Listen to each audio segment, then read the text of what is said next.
In a city where silence was law, and noise meant death, one boy carried a ledger of names. But when prophecy rose and the mountain itself began to bleed, memory became the only weapon left. This is the story of scars, ugly, imperfect, unforgettable. The story of a people who learned that survival is not about prophecy, not about order, but about the scars we choose to carry. This is the last scar.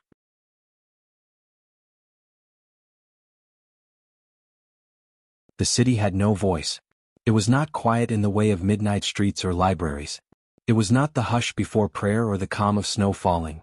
This silence was a violence, an absence pulled tight around every throat, smothering the world. When the Watcher clawed its way from the citadel's hollow heart, it did not simply kill men and topple towers. It killed sound. The last clang of bowls had died against its skin, the last scream of defiance had been swallowed whole. Mothers reached for their children, mouths wide with terror, but not even their sobs could travel an inch. The world moved like a nightmare in which every cry remained locked inside the chest. Above them the Watcher loomed. Its body was a cathedral of stolen memory, runes pulsing like veins of molten ice. Faces shifted across its surface, thousands of them, the city's dead and forgotten, pressed into the clay of its flesh. Their eyes opened in unison, blank and glowing, while mouths gaped in noiseless horror. Each step cracked streets, each gesture tore air itself. The Iron Bell Square, once the city's heart, lay in ruins. Blackened steel twisted where the bell had fallen. Shards of stone glowed faintly with Jonah's scars, each name carved during his last defiance. Those marks alone resisted the Watcher's hunger. Faint blue light glimmered like stars trapped in rubble, reminders of what could not be erased. Carla staggered across the debris, her hands clutching Jonah's ruined ledger. Its pages were burnt, brittle, empty, but warm as though something still lived inside. She held it tight to her chest as though it were his body, as though pressing it hard enough might let her hear his heart again. Her own chest rose and fell with ragged breath, though not even her panting carried to her ears. Naya limped beside her, half-broken crutch dragging through ash. Her hair was matted with blood, her jaw set like stone. Since the Watcher's awakening, she had not spoken a word, perhaps she could not. But her silence was not surrender. With her free hand she gouged marks into walls, scrawling the names of those she remembered, friends lost, comrades slain, strangers who had carried bowls in the dark. The scars glowed faintly, tiny wounds burning against the Watcher's will. The people followed. Survivors stumbled from alleys, clutching bowls that no longer rang. They moved like ghosts, yet when they saw Naya's scars, some dropped to their knees and began carving too. Steel scratched stone, stone scratched flesh, children scratched names onto the wooden doors of homes that no longer stood. The Watcher watched. Its hollow gaze swept across the square, eyes opening across its monstrous body. Its mouths widened, and though no sound carried, words seared themselves into the air as runes. Noise feeds us. Prophecy crowns us. Memory binds us. The vessel remains ours. The survivors shrank under its stare. Bowls slipped from trembling hands. Some bent their knees as if surrender might spare them. And then from the far end of the square came firelight. The Shadow. He stood upon a fractured balcony, forged ledger burning crimson in his hands. The rook tattoo on his wrist glowed like a brand, his angular face lit by red flame. His grin was wide, feral. Unlike all others, his voice carried. Words carved themselves into the silence, blazing in letters of fire across the sky. Jonah is gone, the Shadow declared. The vessel failed. The sea consumed him. But prophecy endures. The Watcher walks as written. And I, he raised his ledger high, flame painting his features demonic, I am the prophet who remains. His followers, those who had bent to him in the tunnels, cried out silently, their lips moving in worship. But though their voices were stolen, their eyes burned with zeal. They raised bowls like offerings to him, and crimson light reflected in their faces. Carla felt sickness rise in her throat. She turned to Naya, gripping the ledger. Her lips moved, he lies. But they can't hear me. Naya stared back, her face bloodied and scarred. She raised her broken crutch and carved a jagged mark into the wall beside her. Sparks of blue light leapt. She turned and pointed at the people, eyes blazing, urging them to do the same. Slowly, haltingly, some obeyed. They scratched names into stone, etched scars into their bowls. The blue light flickered. For the first time since silence fell, the square shimmered with two fires, red prophecy and blue memory, colliding in the dark. The Watcher swayed, its runes flickering between crimson and blue. Its mouth gaped, and across the sky words etched themselves again. Vessel devoured. Vessel remains. City chooses. Carla fell to her knees, tears spilling as she clutched Jonah's empty book. She opened its cracked pages, praying for anything, for one word to remain. For a heartbeat, the scars on her arms glowed, and faint writing burned into the blackened parchment. Noise is theirs. Her eyes widened. She lifted the ledger high. The words blazed for all to see, not in sound but in sight. Survivors gasped silently, their hands moving faster. Scars spread like wildfire, carving names across stone, bowls, flesh. The watcher staggered. For the first time it faltered. Shadow's grin cracked. His forged ledger flared hotter, fire-eating pages. He shouted, words blazing. The vessel was prophecy. It was mine. The watcher is mine. The square split like a wound, half the city burning with scars of blue, half bathed in the red glow of prophecy. Between them, the watcher loomed, trembling with hunger. Cole emerged then. The old commander, his uniform torn, golden veins sputtering like embers, limped into the square. His face was pale, his eyes hollow, but his jaw was clenched with stubborn pride. He raised a pistol that no longer echoed, his voice lost to the silence. Yet his presence alone drew eyes. Soldiers, broken and scattered, stumbled toward him, their weapons trembling. Order had not yet died. Cole stood in the square like a relic from another age. The wardens who had not fled trickled toward him. Their black visors were cracked, their rifles bent, but they clung to formation as though obedience itself could hold back the apocalypse. Cole's golden veins flickered dimly, leaking light like blood from a failing lantern. He raised his pistol and fired.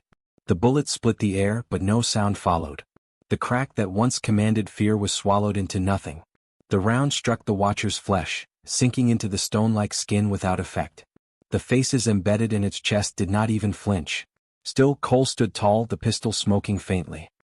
He turned his head slowly across the square, his mouth forming words that none could hear. Order remains. The soldiers stiffened. Even without his voice, his command was clear.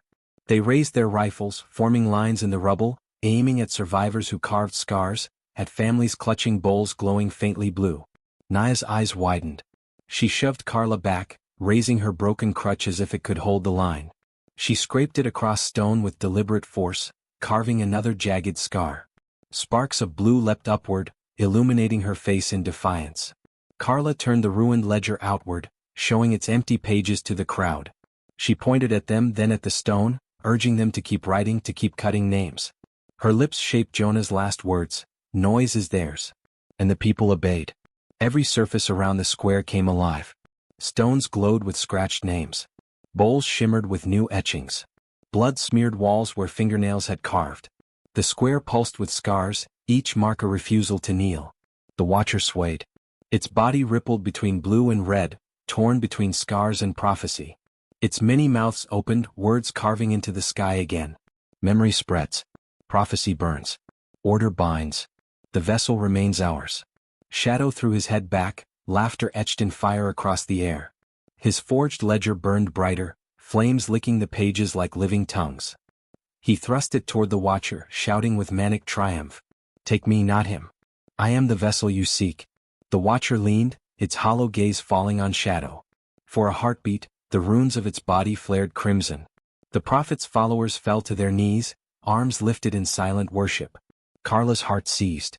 She felt Jonah's ledger pulse in her hands, warm as blood. She tore it open, desperate, praying for one more word, one more line. The pages remained black. Until a scar on her own arm glowed. Letters burned across her skin, searing but beautiful. Not vessel. Not prophet. Scar. Carla sobbed silently, holding her arm high for all to see. The people gasped, then followed, raising their own arms, their scars burning like blue fire. 1,000 names lit across skin and stone, a galaxy of memory carved into flesh. The watcher froze. Its runes trembled, blue flaring brighter than red. Cole saw the moment. His eyes narrowed, jaw tight.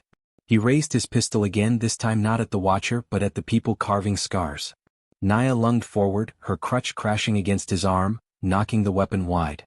The shot went into rubble, soundless.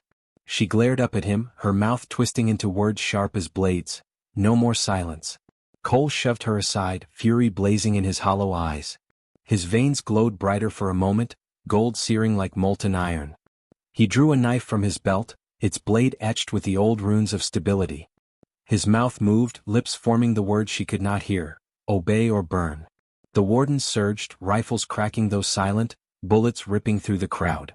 Families fell, blood spilling without scream. Carla screamed anyway though no one heard. She slammed Jonah's ledger onto the ground, pressing her palm against it, blood soaking its pages.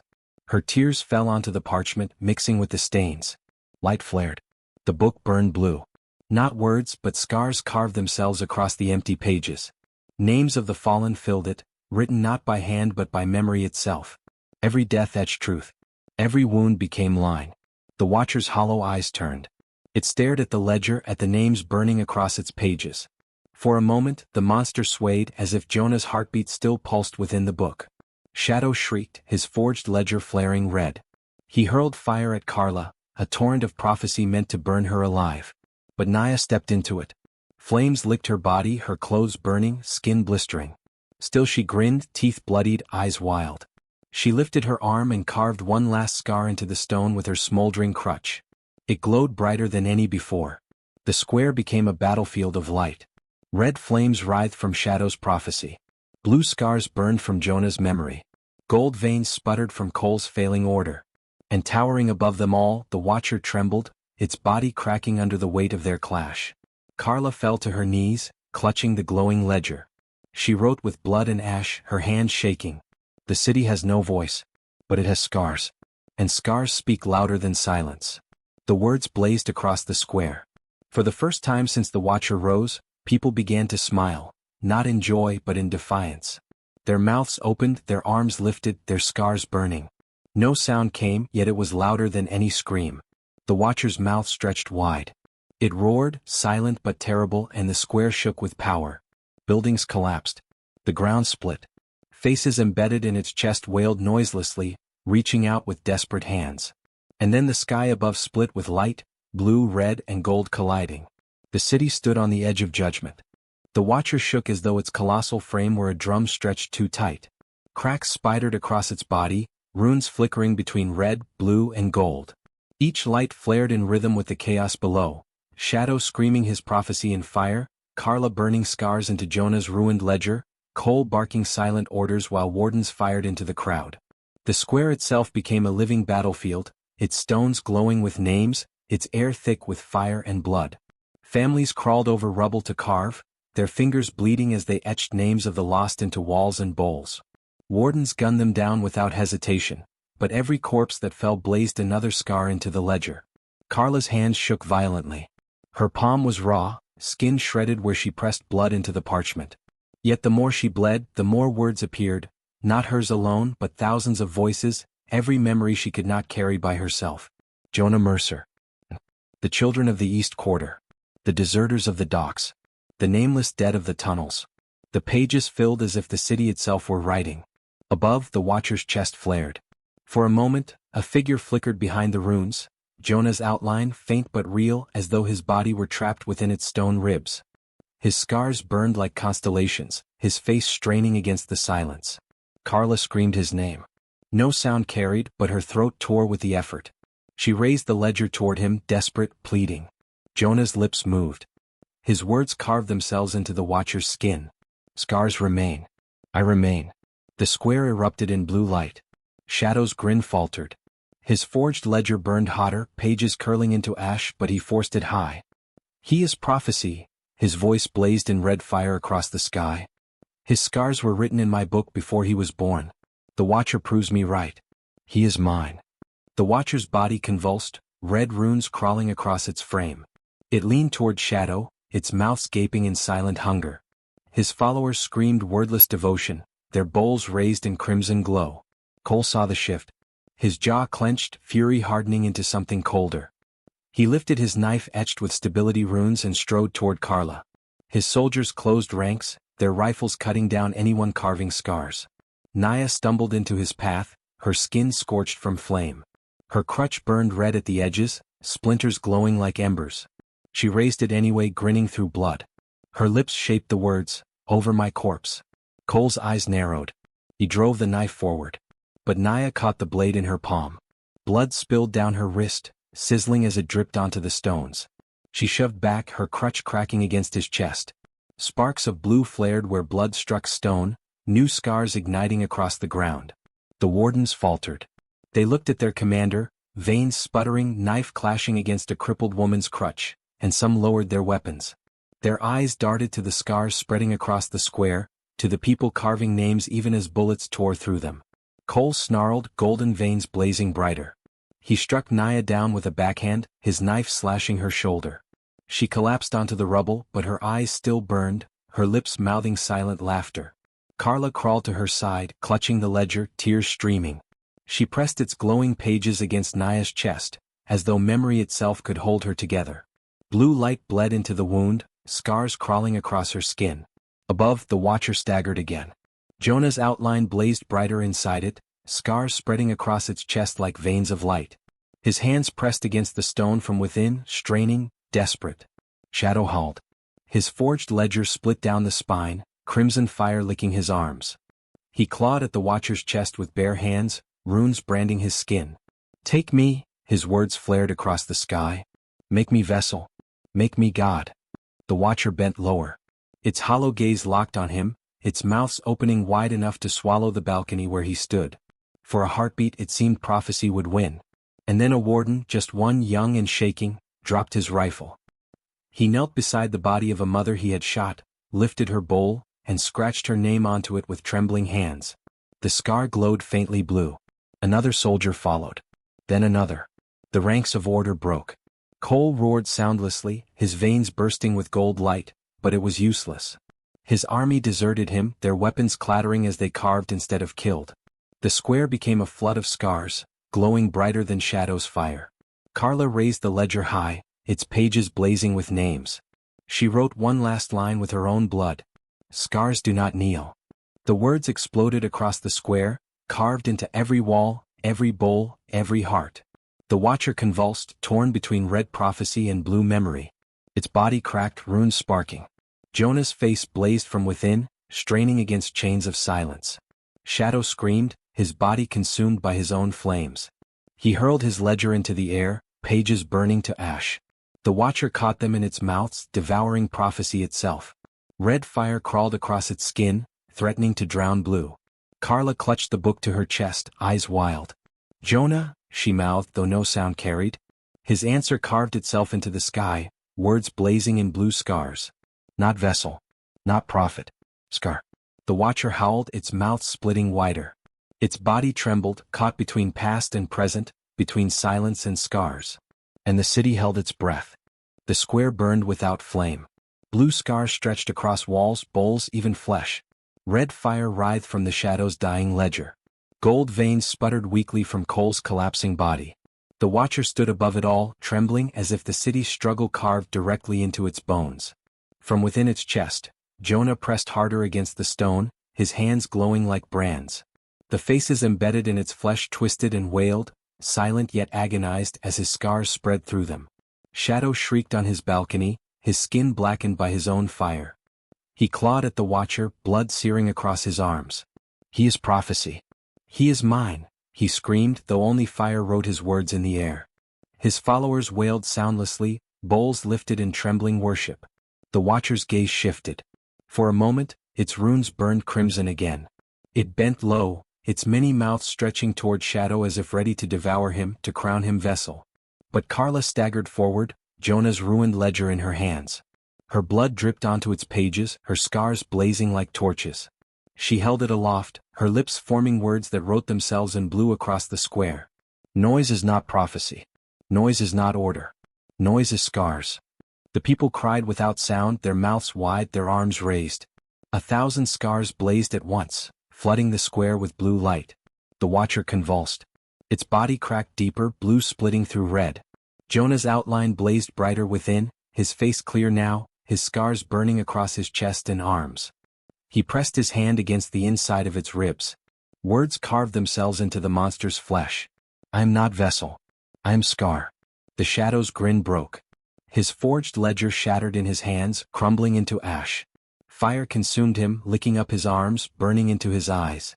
His followers screamed silently, scrambling back as their prophet staggered, blinded, consumed by his own false prophecy.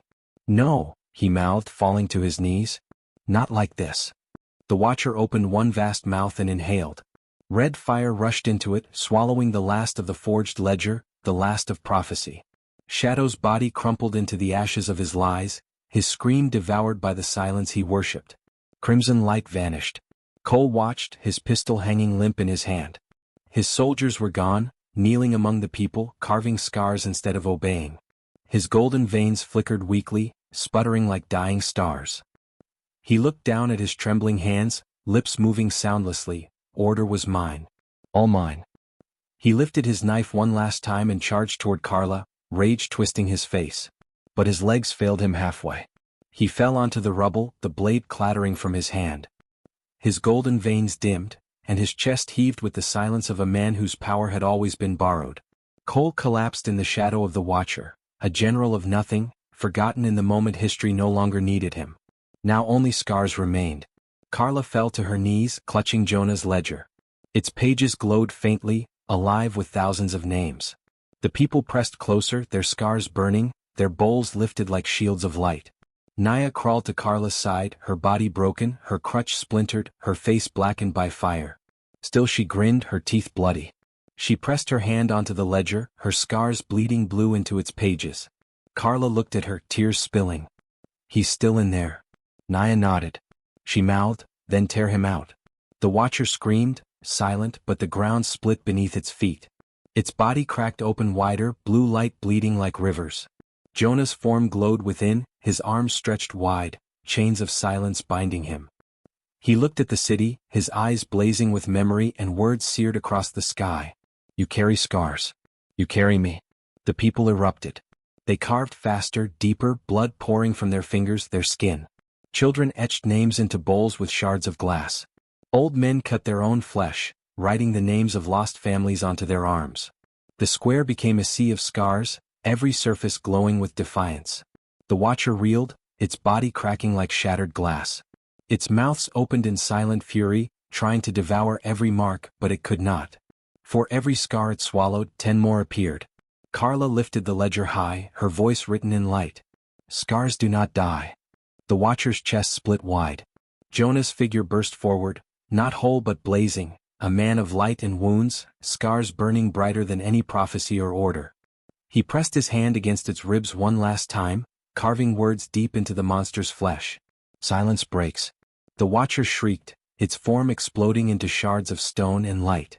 Its hollow body crumbled, faces scattering like ash on the wind. The ground shook as it fell, splitting the square wide. Jonah staggered from the wreckage, his body blazing with scars. He looked at Carla and Naya, his face both human and broken. He reached out a trembling hand, lips forming words that did not carry, "Remember." Then his body burst into light, dissolving into thousands of glowing fragments that drifted across the city. Each fragment etched a new scar, writing names into every wall, every bowl, every heart. The Watcher was gone. Jonah was gone. But scars remained.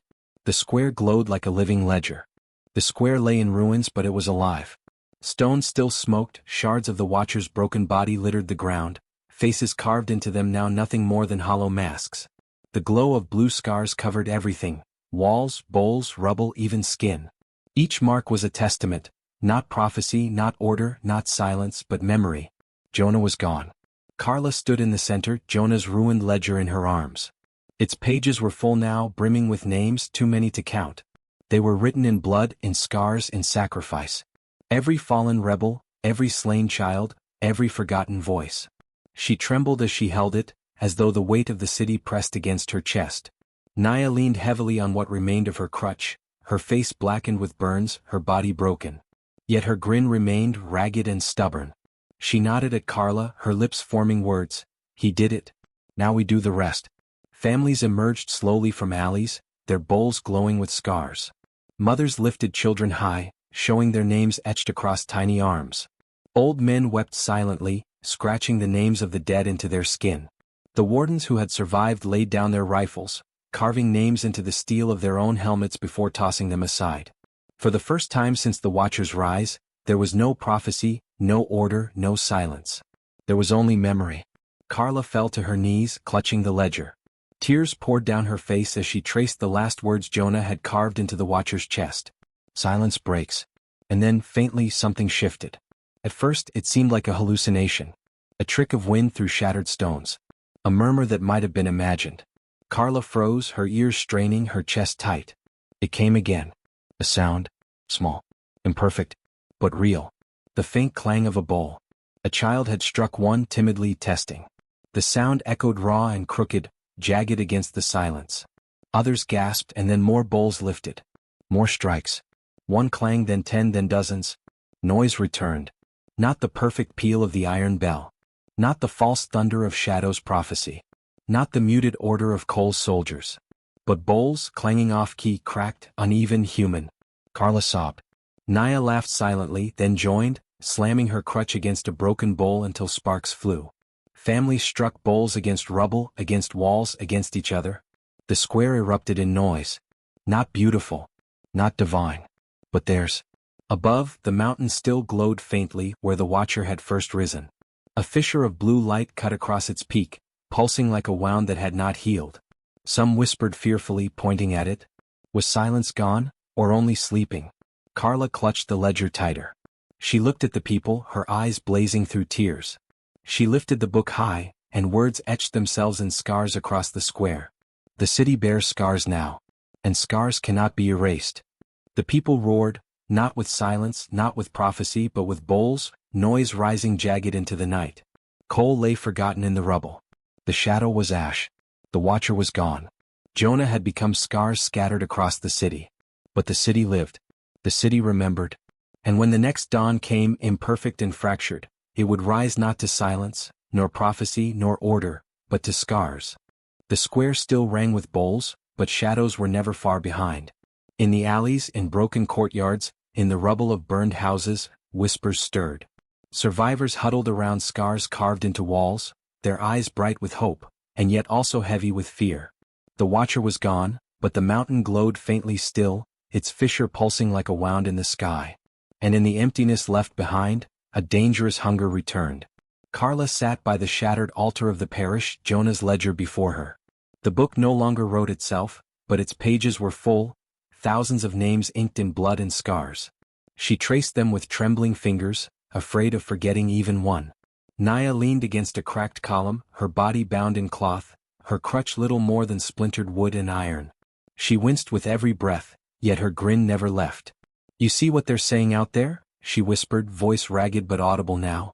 The silence was not absolute anymore. Some sounds clawed their way back into the world. Some say Jonah wasn't a man at all. Some say he was prophecy, just like the shadow claimed. Carla looked up sharply. Jonah was memory. He gave everything for it. Don't let them twist it already. But Naya's grin only widened, though her eyes stayed cold. That's the problem with memory. Too many people fighting to own it. As if to prove her words, voices rose from outside. Not bowls now, but chants. Carla hurried to the broken window. A crowd filled the street, their faces hollow with hunger and grief. They carried bowls, yes, but also banners torn from the ruins, scrawled with ash and blood. At their center marched men and women with fire burning in their eyes, led by a young man with scars carved deep into his cheeks. The crowd chanted his name. Carla's stomach dropped. It was not Jonah's. It was Cade. She remembered him, once a follower of the shadow, a boy barely 20 who had survived the tunnels when others burned. Now he carried a charred bowl high, his arms covered in scars carved too deep to ever heal. His voice carried raw through the street. Jonah was prophecy fulfilled. He fell into the watcher so we might rise. He carved scars because prophecy demanded it. The crowd roared. Bowls clanged in rhythm, not chaotic, not free, but in unison like the beat of the old bell. Carla's breath caught. The sound was wrong. It was order, not noise. Naya spat into the dust. Prophecy's corpse wasn't even cold before rats crawled out of it. Carla grabbed the ledger, rushing outside. She raised it high, shouting until her throat tore. Jonah was not prophecy. He was memory. He gave you his scars so you could choose, not kneel. Some in the crowd faltered, their bowls clashing offbeat. Mothers clutched children, uncertain. But Cade lifted his scarred arms, grinning wide. Then why did he vanish into light? He shouted back. Why did the watcher crown him if not as vessel? Jonah was written long before your scars. I saw it in the Shadows book. The prophet is dead, but prophecy lives in us. The crowd roared again. Bowls clanged together, the sound spreading like wildfire. Naya shoved forward, her crutch slamming against stone. You believe the shadow? That snake burned in his own lies. Cade only laughed, eyes bright with fever. And yet his words came true. Every one of them. The bell broke. The tide became noise. The watcher rose. Jonah fell. Prophecy never dies, it only changes hands. Carla's heart pounded. She opened the ledger, showing its blood-soaked pages to the crowd.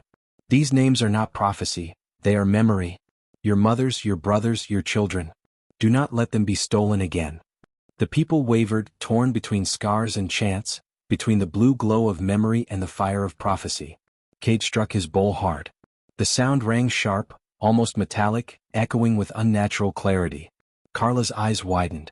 She recognized the tone, it was no ordinary bowl. Its rim was inlaid with shards of the iron bell itself, scavenged from the ruins. Each strike carried a trace of its old, perfect sound. The crowd shuddered. Some dropped their bowls to kneel. Others struck harder, desperate to match the sound. The rhythm swelled, drowning the chaos, swallowing scars. For a heartbeat, Carla feared silence had returned in another form. Naya's grip tightened on her crutch. Her grin turned feral. We kill him now or prophecy eats the city all over again. Carla's breath hitched. She clutched Jonah's ledger tighter. She had seen Jonah fight the shadow, had seen the city tear itself apart over prophecy and lies.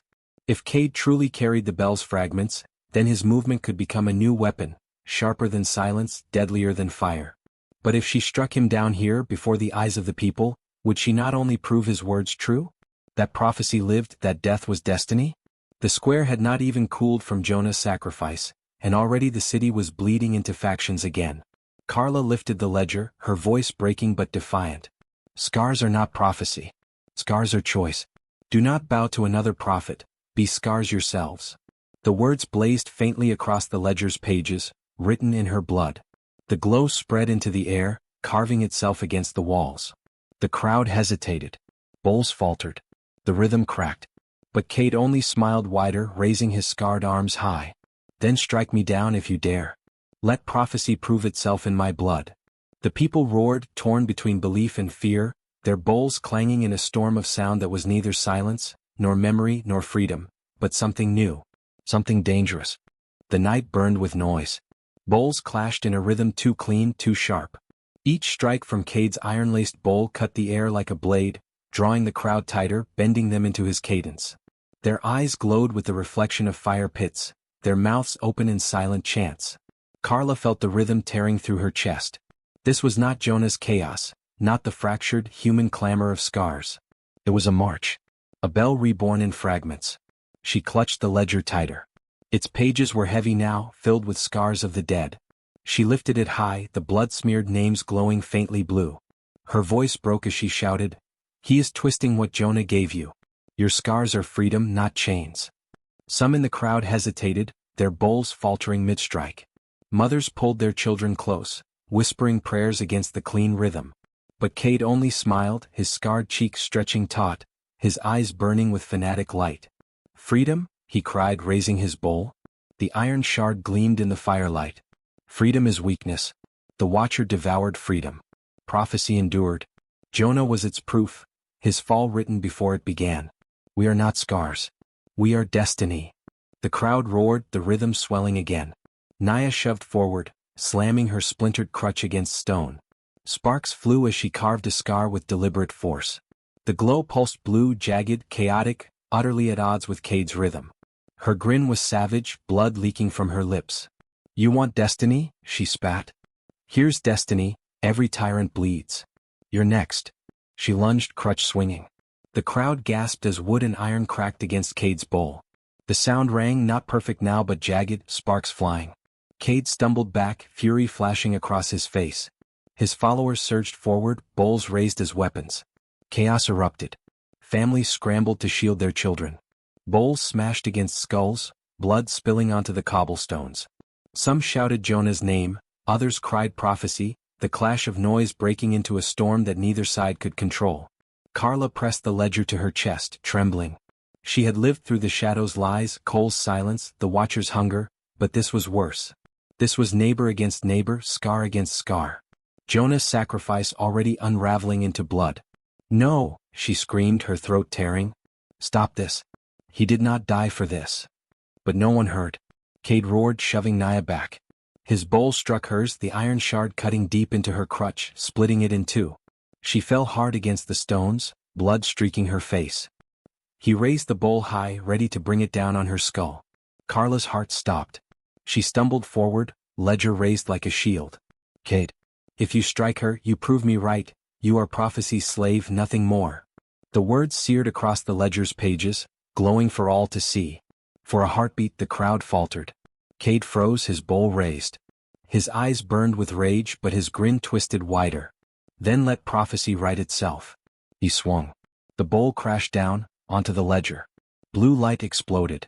The force hurled both Carla and Cade backward. The crowd reeled as a shockwave ripped through the street, every scar carved into walls blazing at once. Names burned bright, so bright they seared into eyes, impossible to look away.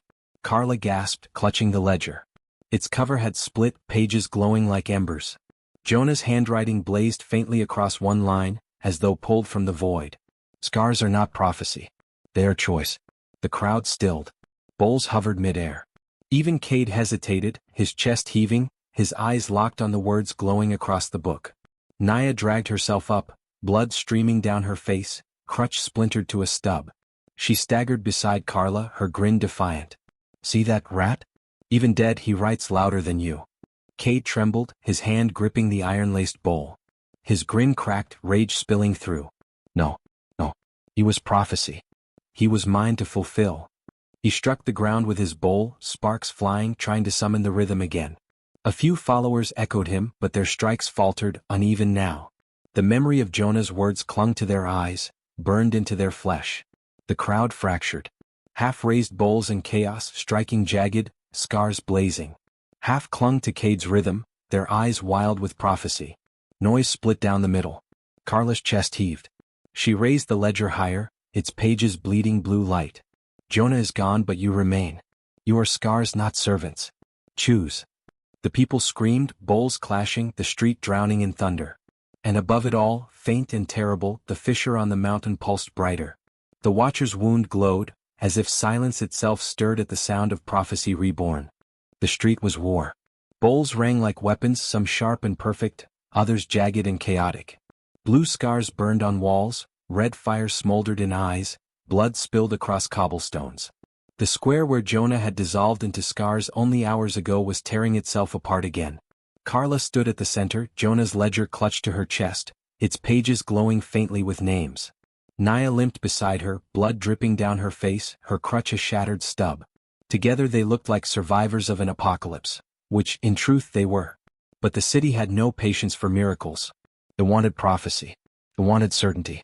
Cade raised his iron-laced bowl high, his face twisted with fury, scars carved too deep across his cheeks. "See," he cried, his voice ragged but loud, unnatural in the half-healed silence. "The book itself confirms it. Jonah's scars were written for this moment, for us to rise. Prophecy lives in our flesh." His followers howled wordlessly, clanging bowls in rhythm, their eyes burning with fanatic fire. Carla held the ledger high. Its blue light pulsed in defiance. Jonah's scars were never prophecy, they were choice. Every name in this book chose to live, chose to fight, chose to remember. He gave himself so you would never kneel again. The crowd wavered, torn between her words and Cade's rhythm. Scars glowed brighter, then dimmed as bowls struck too perfectly. The air itself seemed to shiver, as if the watcher's absence was not absence at all, but a wound waiting to be reopened. Naya spat blood, her grin savage despite her broken body. "You hear her, rats? You're scratching your own chains. Prophecy's just silence wearing red paint." Her words cut through some hearts. Families faltered, dropping bowls. A few began to carve names into stone again, desperate, their scars flaring blue. But Cade roared louder, his voice carried by the shard of the iron bell. Each strike of his bowl rang too clean, like an echo of the perfect order that had ruled the city before. People knelt, trembling, surrendering their bowls to him. The fissure on the mountain pulsed brighter, blue light bleeding into the night sky. The ground beneath their feet quivered as if something vast shifted beneath the earth. Carla's heart seized. She opened the ledger, praying for Jonah's words. For a moment, only ashes and scars stared back at her. Then a line burned faintly across the page, written in a hand that was not hers. Prophecy feeds silence. Break it or I return. Her breath caught. Jonah's voice, or what remained of him, was warning them. Prophecy itself could awaken silence again. Carla stumbled forward, screaming until her throat tore. Every strike you give to prophecy feeds silence. Do you want the Watcher back? Do you want silence to devour us again? The crowd froze. Some gasped, their scars glowing brighter. Others looked at Cade, torn between fear and faith. Cade's face twisted, half fury, half triumph. Yes, he shouted, raising his bowl. If silence returns, it proves the prophecy true. Jonah's fall, the Watcher's rise, it was all written. And if it is written, then we are chosen. The fissure pulsed again, the mountain glowing like a wound bleeding into the sky. Carla's tears spilled. She raised the ledger high, its pages blazing with names of the dead. You fools! Jonah gave his life to shatter silence. Don't call it back. Don't spit on his scars. The words seared into the night, glowing across walls and rubble. Some in the crowd wept, dropping their bowls to carve scars again. Others clung tighter to Cade's rhythm, their bowls striking harder, feeding the fissure's glow. Naya lurched forward, her broken crutch raised like a spear. She swung it against Cade's chest, sending him stumbling back. You want prophecy? She snarled, her grin bloodied. Prophecy says bastards like you always die. Cade roared, swinging his bowl in a wide arc. The iron shard sliced her arm open, blood spraying across the stones. She fell hard, gasping, her body nearly spent. Carla screamed, rushing to her side. She pressed the ledger against the wound, blue light flaring, scars crawling across Naya's skin to seal the bleeding. Naya grinned weakly, whispering, "Don't let him write the end." Carla turned, fury blazing. She raised the ledger high, and words burst across the sky in fire and scars.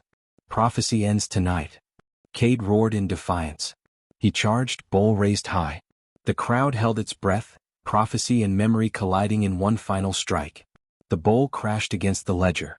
Light exploded. A shockwave ripped through the street, hurling both Carla and Cade to the ground.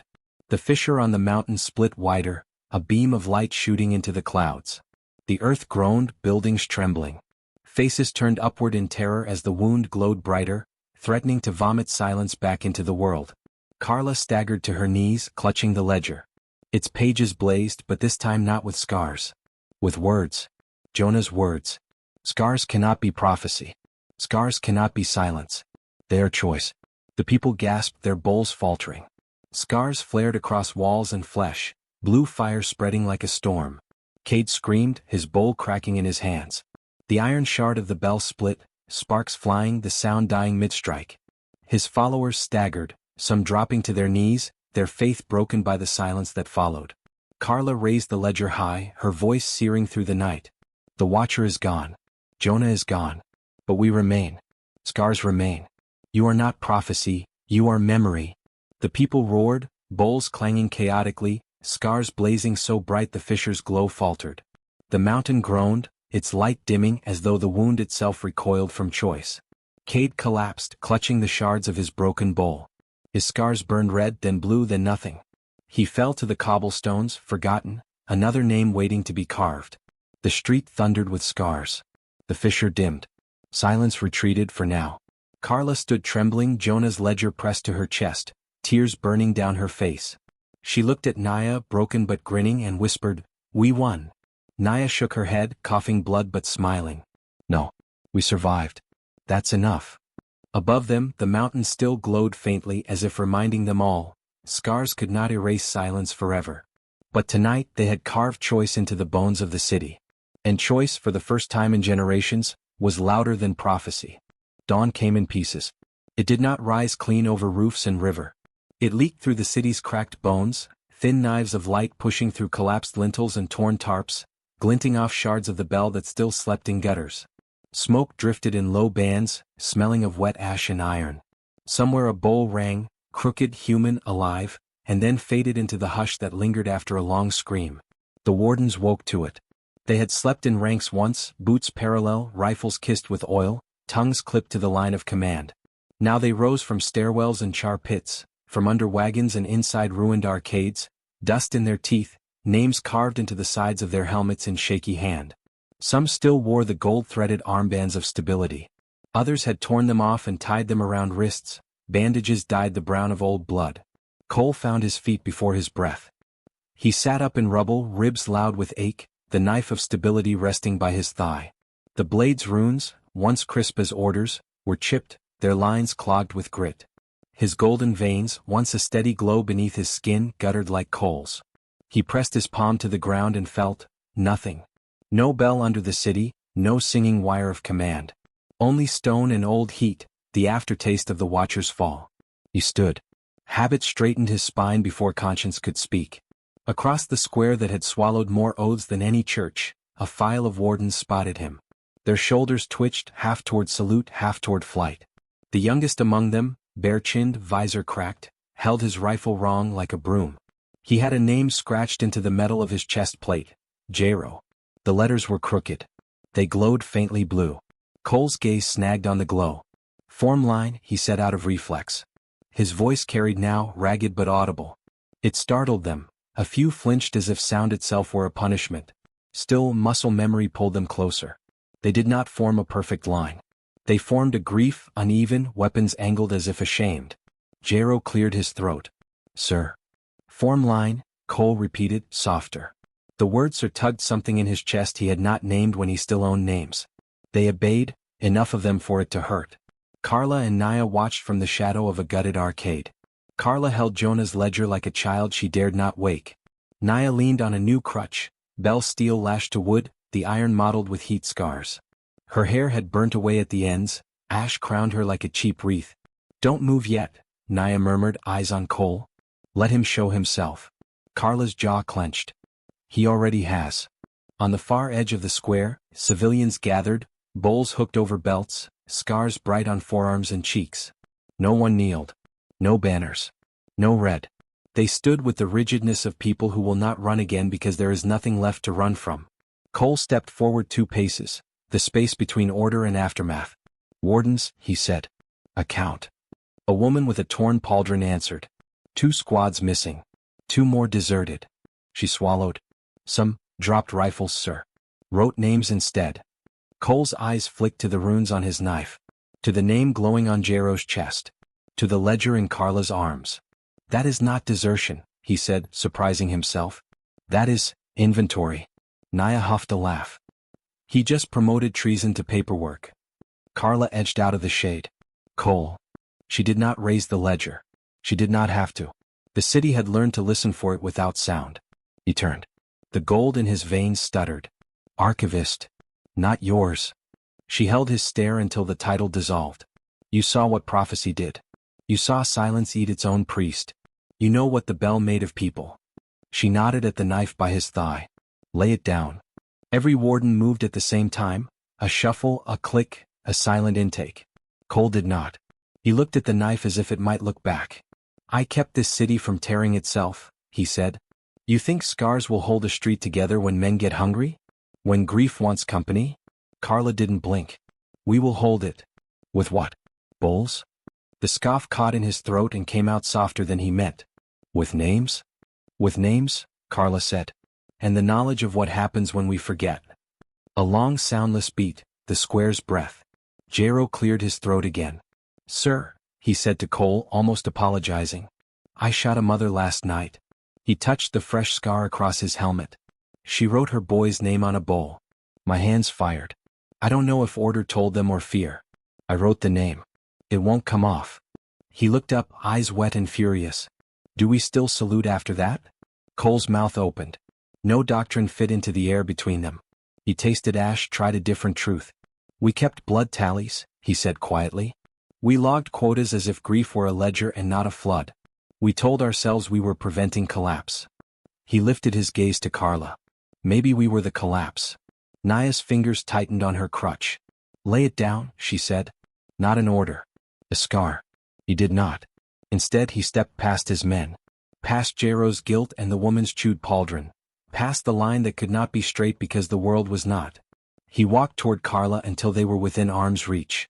He held the knife between them the way some people hold flowers in spring, not yet sure if the frost has passed. "Once," he said, eyes on the blade, "a boy brought me his father's bowl. It had a crack. He told me it made the sound crooked. He asked me to fix it." "What did you do?" Carla asked. "I made it perfect," Cole said. His face did not change. His voice did. "I killed it." He opened his hand. The cracked bowl rang. Not clean, not whole. Its note fractured into two sharp edges before tumbling into silence. The sound was crooked, almost painful. And yet it carried. The echo slid across stone and skin, setting every scar in the square aglow. The ragged wardens flinched. Some pressed hands to their helmets where they'd carved names. Others stared at Jero as if seeing him for the first time, not as a soldier but as a boy who had killed, remembered, and still chose to strike. The colonel sneered. "This is insubordination. Treason." "No," Jero said, his voice shaking but loud. "This is memory." He struck the bowl again. The second note cracked louder, tearing through the purr of the machine. Its coil whined, struggling to absorb the jagged vibration. Sparks leapt against the cage. The colonel's men lifted rifles, visors reflecting the blue flare of scars. "On my mark," the colonel snapped. Cole stepped forward. His veins glowed faintly gold, the last dregs of his former power. He raised his hand, not in salute but in warning. "Stand down."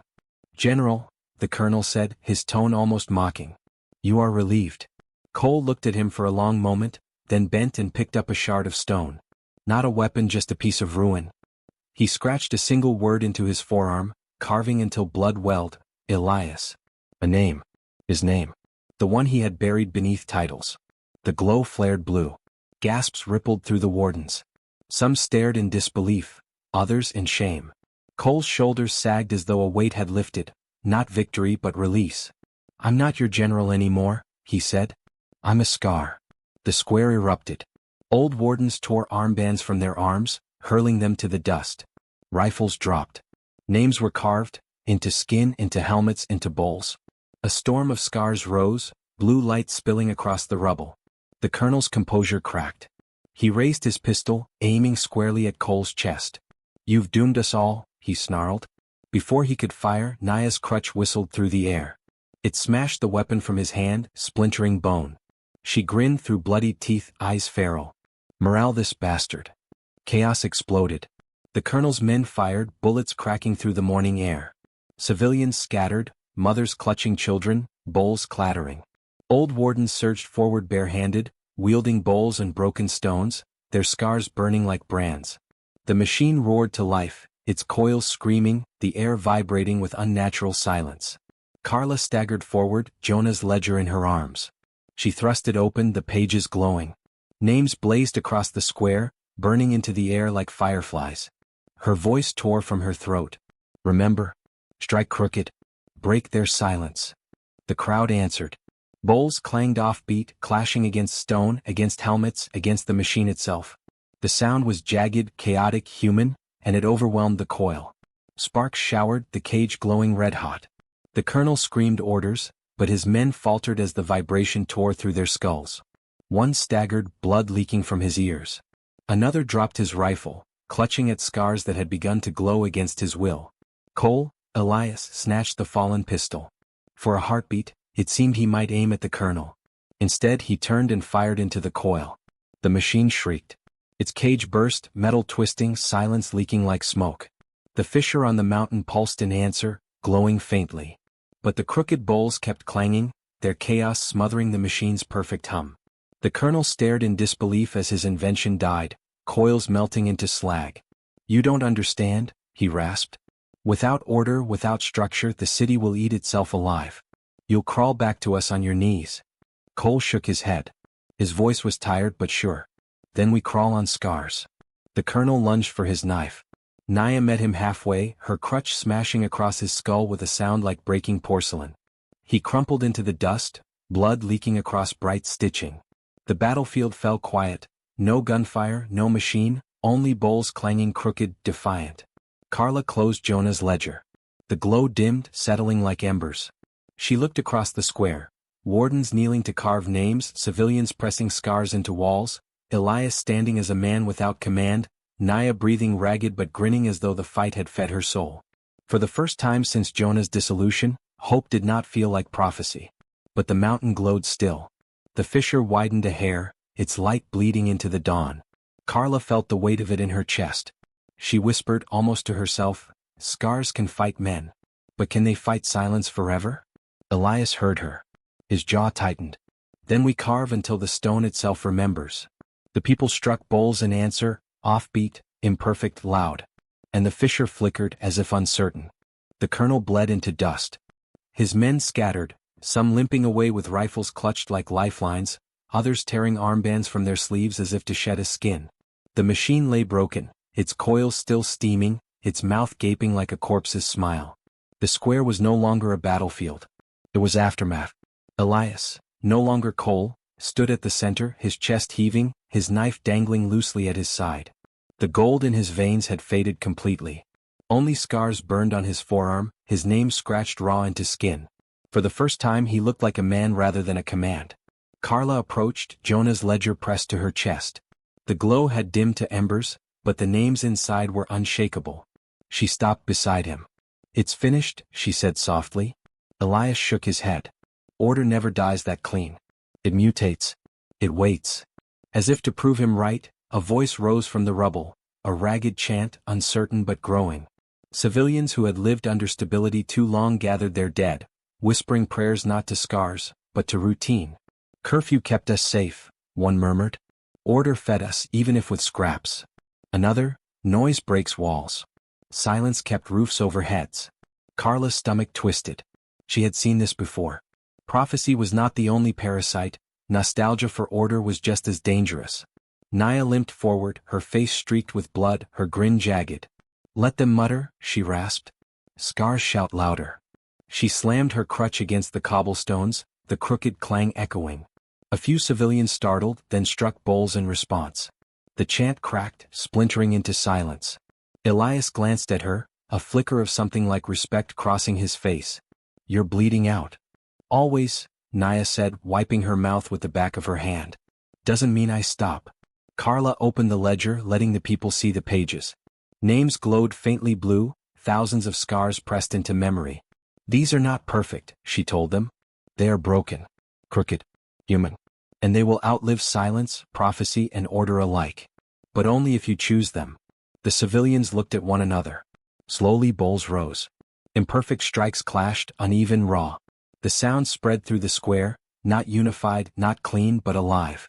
Carla closed the book with trembling hands. She whispered, "He'd be proud." Elias looked at her. "He? Jonah?" Elias nodded once. He said nothing. But far above, the mountain stirred. The fissure widened with a groan like stone tearing against stone. Blue light bled down its slopes, faint but constant, like the heartbeat of something immense beneath the rock. For a moment, the sky dimmed as if dawn itself recoiled. Everyone felt it. The bowls faltered. Children whimpered. Even scars dulled. Carla's breath caught in her throat. "It's feeding on us," she whispered. "Every time we fracture, it feeds. Prophecy. Order. Even our scars." The watcher was only a shadow of something deeper. Elias followed her gaze to the fissure, his jaw tightening. "Then we cut deeper scars." Naya barked a laugh, then coughed blood. "Or we die carving them." The crowd shifted uneasily, torn between fear and resolve. Some began to kneel, begging the fissure for mercy. Others raised bowls defiantly, striking until their palms split. The square was once again on the edge of splitting apart. Carla thrust the ledger open, forcing her voice to break through. "Listen to me," she cried. The pages glowed with scars, names etched in blood and tears. "The fissure is not a god. It is a wound. You don't pray to wounds, you scar them shut." The words carved themselves into the air, burning blue across the walls. For a heartbeat, the fissure's glow faltered. The people gasped. Some dropped to their knees, carving names into their arms, their bowls, their very skin. Others struck bowls jaggedly, filling the air with crooked thunder. The fissure pulsed again, but weaker. Carla collapsed to her knees, clutching the ledger, her tears burning down her face. She whispered to herself, though all heard, "Scars will hold.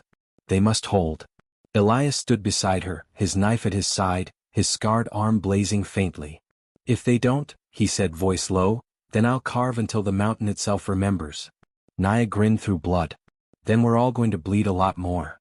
The people struck bowls again, louder, broken, defiant. The fissure dimmed, not healed but held. For now. That night the city did not sleep. Civilians etched names on walls until their fingers bled. Wardens sat beside them, carving their own scars into steel helmets and broken rifles. Bowls rang crooked through the night, echoing against the hollow towers. The noise was not perfect. It was not prophecy. It was not order. It was survival. On the mountain the fissure glowed faint, waiting. And in the ledger, a single new line appeared, written in Jonah's hand though no one held the pen. The city bleeds. But scars remain. Carla closed the book. She whispered into the dark, "We'll keep carving, Jonah. Until there's nothing left to forget." The bowls rang in answer. The mountain did not sleep. By night it glowed faintly, like a lantern hidden beneath stone. By day it throbbed with a low pulse, a rhythm that carried through the streets, rattling bowls on shelves and teeth in skulls. People began to measure time by it, not by bells or curfews but by the heartbeat of the wound. The fissure widened slowly, groaning, spilling blue light like veins of fire across its cliffs. From the city below, it seemed alive, a scar carved into the world that refused to heal. Carla sat on the steps of the ruined parish, Jonah's ledger balanced on her knees. The pages flickered whenever the fissure pulsed, as though the wound itself was trying to write in its margins. She shut it quickly each time, afraid of what words might appear. Naya watched from a broken window, her new crutch propped against her shoulder. "It's calling," she rasped. "You hear it, don't you?" Carla clenched her jaw. "I hear stone. I hear echoes. That's all." But she lied. She did hear it, not sound but pressure like someone whispering just behind her skull. And it used Jonah's voice. Rumors spread faster than scars. In the east quarter, some swore the fissure was Jonah himself, his spirit torn into the mountain, waiting to return. They prayed toward it, bowls polished, strikes timed to its pulse. In the south docks, deserters claimed the fissure was the watcher's grave, leaking poison into the world. They avoided looking at it, striking bowls only underground as if hiding would keep silence from noticing them. And in the north, where order had ruled longest, whispers grew that the fissure was destiny, that prophecy had only begun, and the watcher had been the first of many. Already, painted rooks reappeared on walls. The city was bleeding into factions again, each one staring at the wound like a mirror. Elias climbed the mountain. He had not told Carla or Naya. He carried no rifle, only his knife, its runes long since dead. His scar, his name, glowed faintly on his arm, guiding him as he picked his way up broken trails. The fissure loomed larger with each step. Its glow painted the cliffs blue, its heat rising like breath. At its edge he saw the truth, faces pressed into stone, not unlike the watcher's body but older, deeper. Some screamed silently. Others slept. 1,000 generations buried in the mountain's ribs. Elias fell to his knees. His chest burned with shame. "I helped feed this. Every tally, every curfew, every death in my logs fed the wound." The fissure pulsed in answer, light blazing. His name seared on his arm, glowing so bright he cried out. For a heartbeat, the scar seemed to vanish, erased by the mountain's glow. A whisper filled his head. Not Jonah's. His own. Elias was a mistake. General Cole endures. He stumbled back, gasping, clutching his arm. The scar flickered, fighting to remain.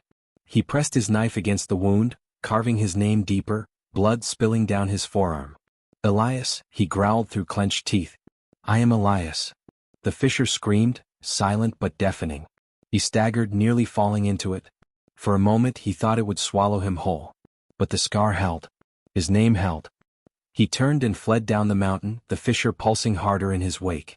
Carla woke to his return. He collapsed at the parish steps, blood pouring from his arm. She rushed to his side, pressing the ledger against the wound.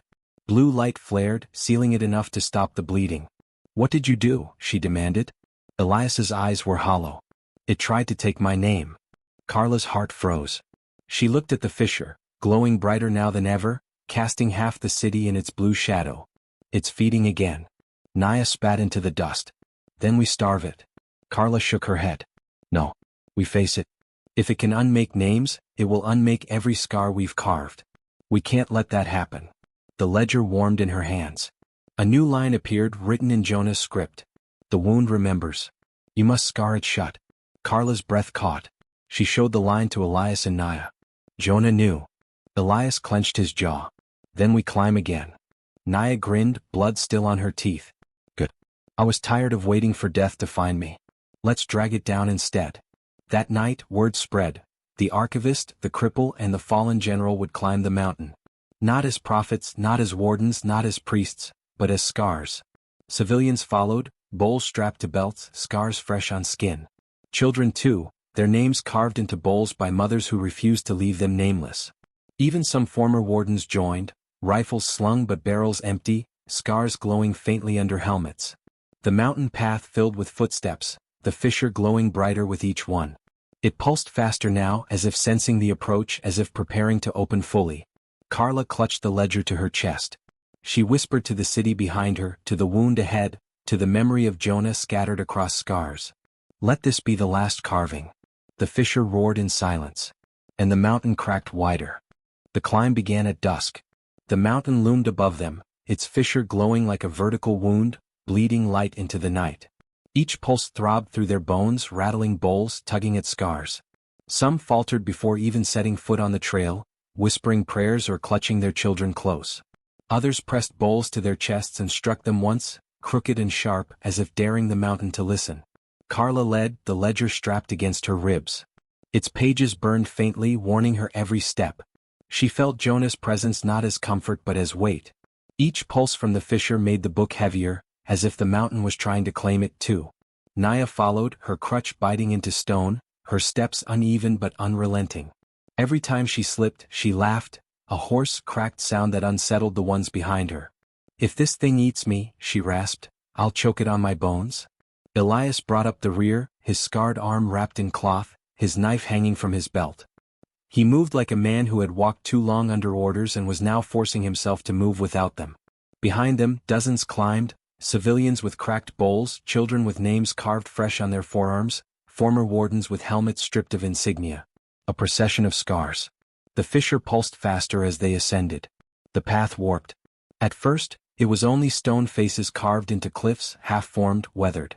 But the higher they climbed, the clearer the faces became, eyes, mouths, even scars etched into cheeks. Carla froze when she recognized one.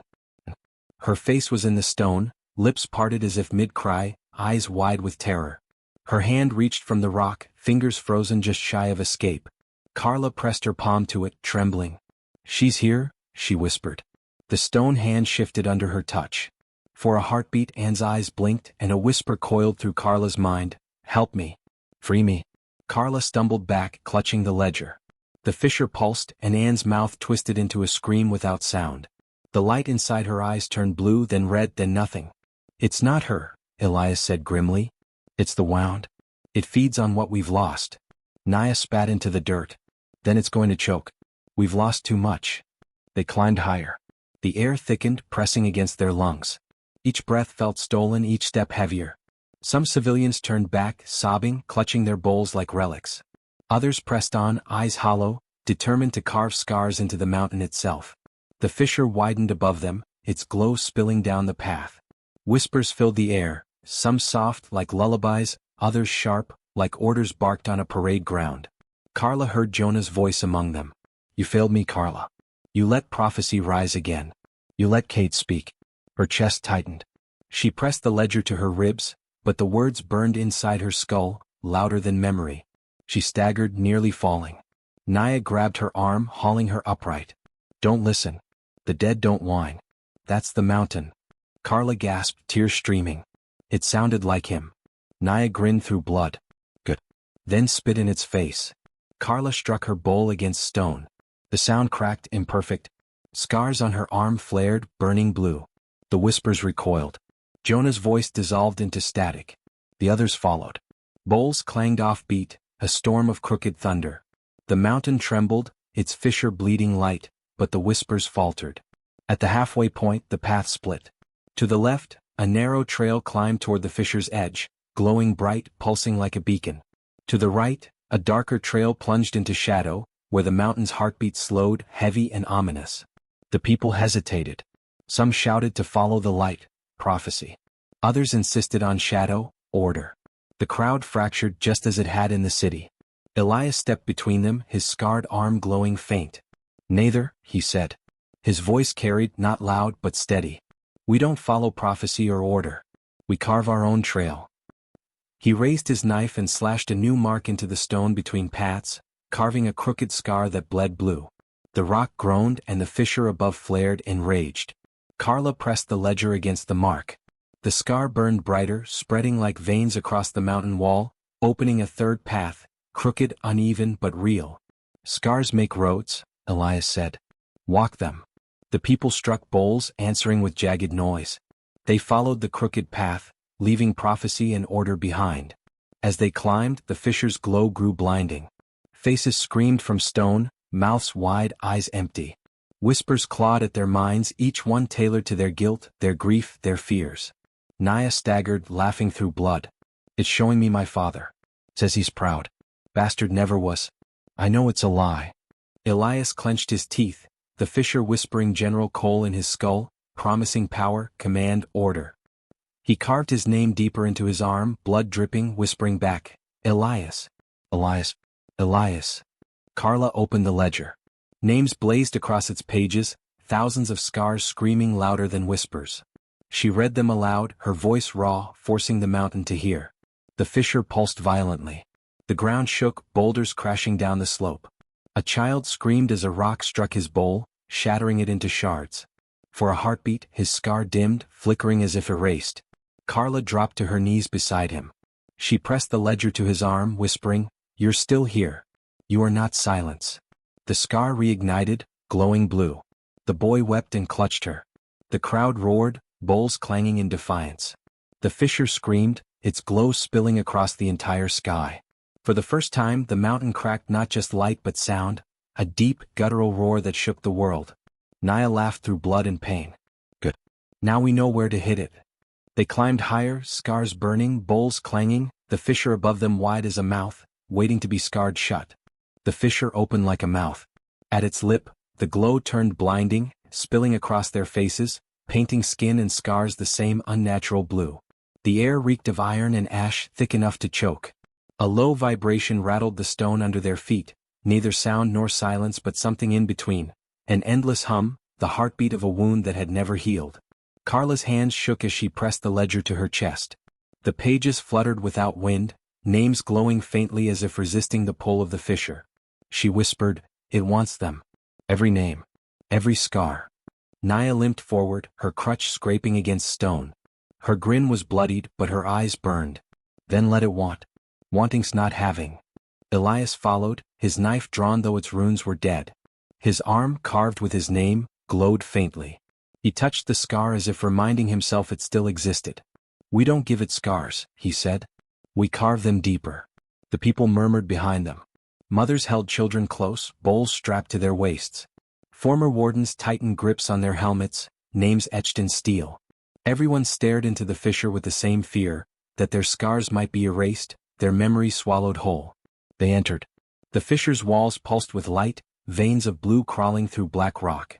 Faces pressed from within, hundreds, thousands, open mouths screaming without sound. Some were familiar. Carla saw in again. Elias saw the soldiers he had executed. Naya saw her mother, drunk and cruel, reaching from the stone. The fissure whispered in their own voices. Carla, you failed. You let prophecy rise. Elias, you are coal. You were always coal. Naya, you were never enough. You die and no one remembers.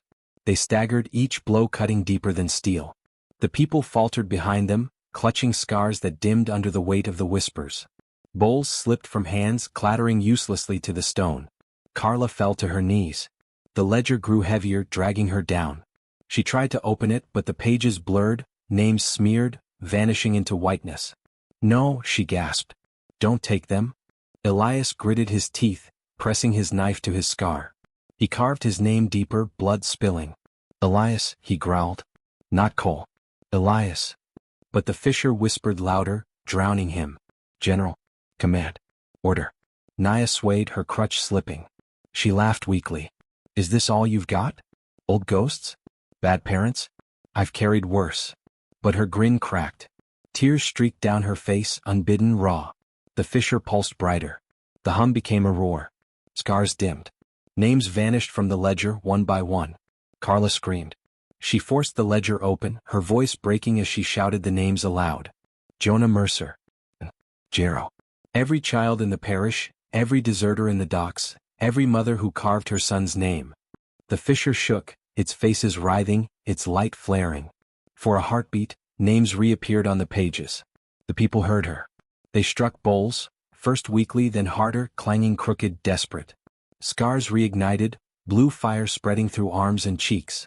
The sound filled the fissure, jagged, chaotic. The hum faltered.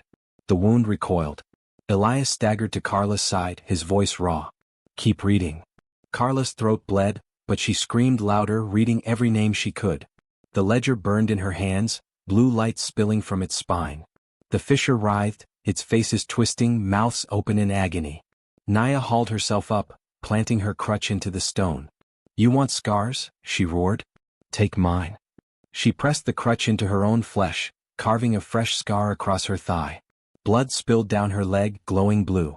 The fissure shrieked, this time audibly, a high, keening sound that split the air. The people followed. One by one they carved fresh scars into arms, legs, even faces. Blood poured, glowing blue in the fissure's light.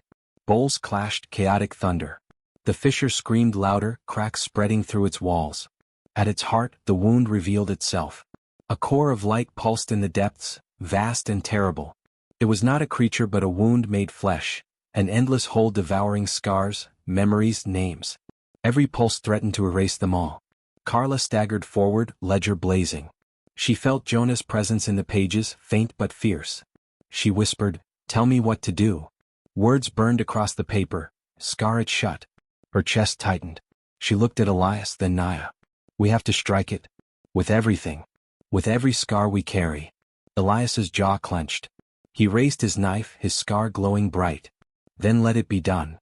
Naya grinned through blood and tears. "Let's carve the bastard closed." Together they struck. Elias drove his scarred arm into the core's light, blood pouring, name blazing. Naya slammed her crutch into the wound, her own fresh scar burning brighter than fire. Carla pressed the ledger against it, every name screaming at once, thousands of voices roaring in defiance. The people joined, pressing bowls against stone, carving scars into the fissure itself. Blue light spread like veins, filling cracks, burning deeper. The wound shrieked, light flaring, trying to erase them, trying to unmake every name. Scars flickered, but the noise was louder. Bowls clanged, jagged, human, unbreakable. Carla screamed until her throat tore. "This is not prophecy. This is not silence. This is us." The fissure split wide, then sealed. Blue light exploded outward, blinding. The mountain roared as if collapsing. Faces in the stone dissolved, mouths closing. The hum died. Silence, true silence, fell for one breath. Then the fissure closed. The wound was scarred shut. When the light faded, Carla collapsed, the ledger burned into her hands. Naya lay beside her, grinning faintly even as blood soaked her clothes. Elias knelt, his arm scarred so deeply it would never heal, his knife shattered at his side. The people stood trembling, bowls cracked, scars blazing. The mountain no longer glowed. For the first time it looked like stone. Carla opened the ledger with shaking hands. A final line burned across the page, written in Jonah's hand. "The wound is scarred. Remember it or it will open again." Carla closed the book. Her tears burned, but her voice was steady. "We'll remember." The people struck bowls, crooked, imperfect, human. The sound rolled down the mountain, into the city, into every scar carved in every wall. Noise was theirs. And the mountain was silent. The mountain slept. Not in menace, not in pretense, but in the plain way stone knows how to be, weight and weather, shadow and time. The fissure was shut, a crooked seam of black glass veining the cliff like lightning captured and cooled. In daylight it looked almost ordinary. At night it did not glow. The city did. Scars burned faintly on walls and doors, on bowls and bridges, on helmets left atop posts like trophy and apology. Streets were still broken, homes still gutted, faces still gaunt, but in every alley someone had carved a name. In some places the names were stacked to the height of a man, a choir in stone. Children traced the grooves with finger pats, practicing the alphabet of the living. Carla woke to the texture of it under her palm, the ledger warm even in sleep. Its spine had fused to her skin during the climb. A thin ridge of scar now tied her left hand to the book she'd almost lost. She flexed her fingers and felt the pull, hurt and reassurance both. Dawn smoked through the parish's smashed windows.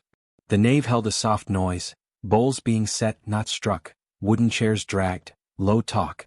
Elias stood at the door as if it were a post he had been born to hold. No gold glimmered under his skin now, only the raw groove of his name, cut deep and permanent. He wore a plain gray shirt someone had found for him, the fabric too tight across shoulders built for armor. He had shaved. The act was so domestic it made Carla's throat ache. Naya limped down the aisle with bread on a dented tray. Her crutch was shorter, bell steel pinned into ash wood, and her grin simpler, the ferocity cooled into stubborn good humor. That didn't mean she'd gone soft. A new scar slashed her thigh, stitched with thread that did not match the skin. She caught Carla's look and winked. "Held," she said, tapping the wound. "Like the mountain." Carla smiled, then winced. The ledger tugged. She sat up, cross-legged on the altar steps, and opened the book. Nothing wrote itself now. The pages waited. She dipped a shard of charcoal in water and began. "The mountain is quiet. We are not." A child's head poked around a pew, hair in knots, eyes too large. He held a bowl with both hands, its rim cracked, his own name carved lopsided on the inside. "Can you put my sister next?" he asked, almost whisper. She was small. Carla nodded. "Tell me once and I won't forget." He did. Carefully, like counting seeds. When she finished, he set his bowl beside the ledger as if paying at a shrine, and ran off to the noise where chairs scraped and bread was cut. Elias watched him go, shoulders lowering. "You're making a list," he said. "A ledger," Carla corrected. "List tally. Ledgers remember." Elias almost smiled. "And audits." "Burn," Naya put in, tearing bread with formidable tenderness. "With the uniforms we'll use for dish rags." Elias leaned against the door and looked out at the street.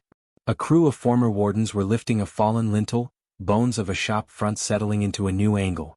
Each man had etched a name on his helmet. Each had left the helmet on the curb before work, as if unburdening. A woman chalked a square on the road and wrote water inside. Two teenagers carried a door between them, laughing. Someone shouted at them to watch the hinge. Someone else taught them a better way to grip. "Curfews?" Elias asked without turning. Naya snorted. "We tried those. The sky hated it." "Rations." "Fair," Carla said, charcoal traveling. "By block, by present need, not by old rank. And recorded where anyone can read it. Every exchange gets a scar." Elias nodded, absorbing without bristling. "Noise?" "At will," Naya said. "No bells. No schedules. Nothing perfect. Keep it ugly or the mountain gets ideas." They were building a language in negatives. No crowns, no clappers, no scripts. A governance that was a refusal first, a slow accumulation of yes afterward. A boy ran in with his hair smoking and a grin wide enough to take a street. "The kiln," he panted. "It works." "It limps," someone corrected, following with a pair of tongs and a philosophy. "But a limp is still a walk." They brought in the first new bowls. They were not beautiful. Clay pocked from rubble dust, rims mottled, shapes not entirely round. A few still bore the faint impression of the dead city's tiles, ghost patterns winking under glaze.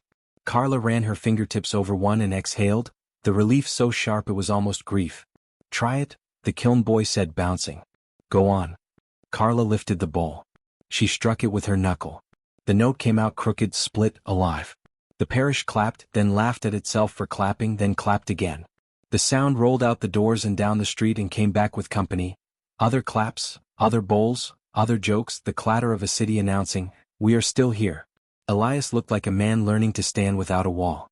"We need a place," he said almost to himself. "A square for scars. A commons. Not for speeches. For writing." Naya arched a brow. "You want a plaza where anyone can carve anything?" "That's what frightens me in the right way," he said. "If fear can be useful, put it to work." Carla's charcoal paused. "A memory commons," she said. "Open stones. Buckets of chalk. Bowls hung where hands can reach them. Children taught every name. Adults too." Elias nodded, not as command as agreement. "And when someone tries to close it?" Naya reached over and tapped his scar. "You remember you're Elias, not the man with a cleaner answer." He took the joke like water after heat, too fast, perfect. "Yes." From the door, Jero appeared with 3 more former wardens and a coil of new rope. He had shaved, though badly, and the helmet he used to wear now dangled from his belt, the name he'd carved into it repurposed, his mother's. He saluted out of habit halfway, stopped, made a face and turned it into an awkward wave. "Permission," he said, then shook his head. We want to help raise posts in the old bell square. Hang bowls from them. String lines for drying rags. The kids keep washing theirs like flags. Elias glanced at Carla. You heard him, she said. Help him. Jero beamed, then sobered. There's something else. On the north walls. He swallowed. Rooks. Fresh ones. Not many. But someone's painting. The room cooled. The ledger pulled at Carla's skin. Naya's hand tightened on her crutch until the wood creaked. Elias's voice stayed calm.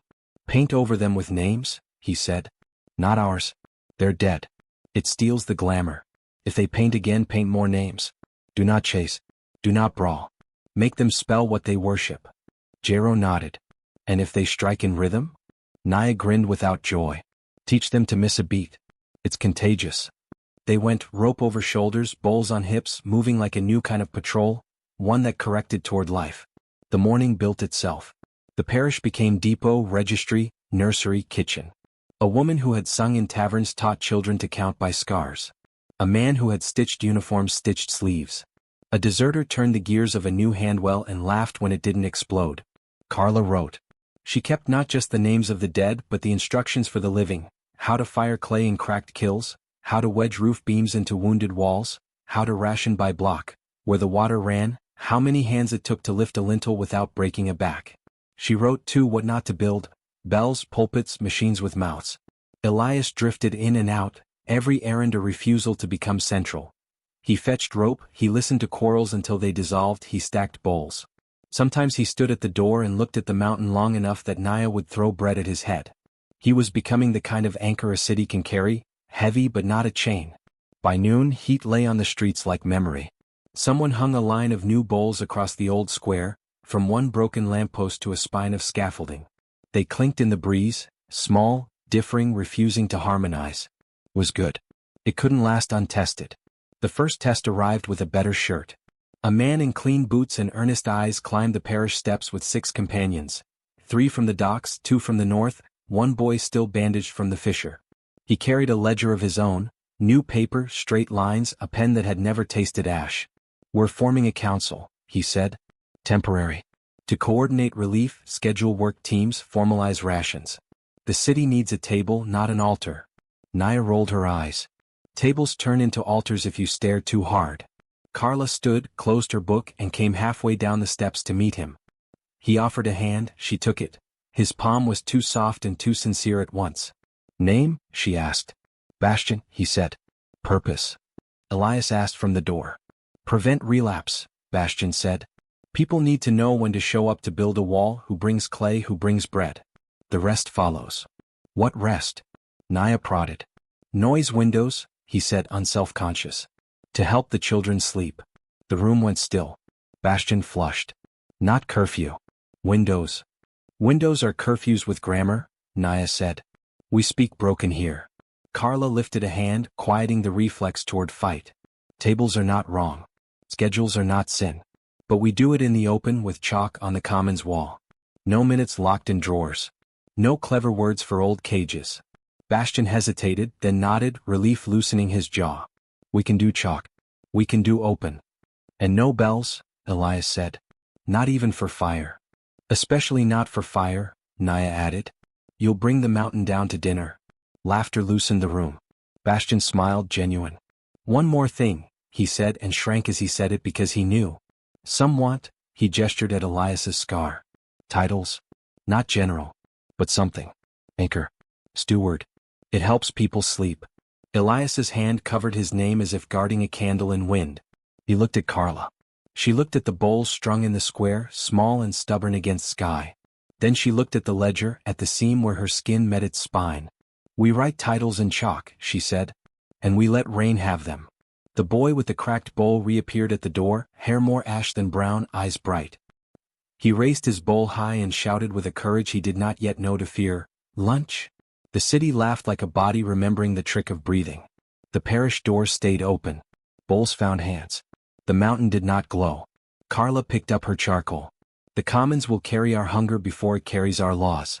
She blew the dust off the page and went to eat among names. By evening the commons stood. It was nothing grand, just a plaza cleared of rubble, the cracked foundations of the bell scaffold turned into benches, The walls of old shops scrubbed and whitewashed.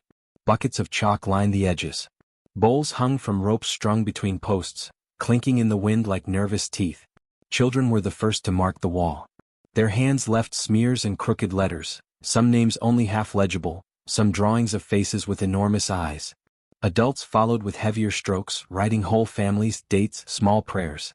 By dusk, the walls glowed with hundreds of names. When the wind blew, bowls clanged crookedly, answering with sound. Carla stood at the center with the ledger pressed to her side. She didn't write, she watched. She felt Jonah's absence more keenly in the commons than she had on the mountain. It was the kind of place he would have loved because it didn't belong to anyone. Naya leaned against a post, crutch balanced, eyes gleaming. Look at that. Kids carving over each other's names already. Perfect mess. It won't hold, Elias said quietly.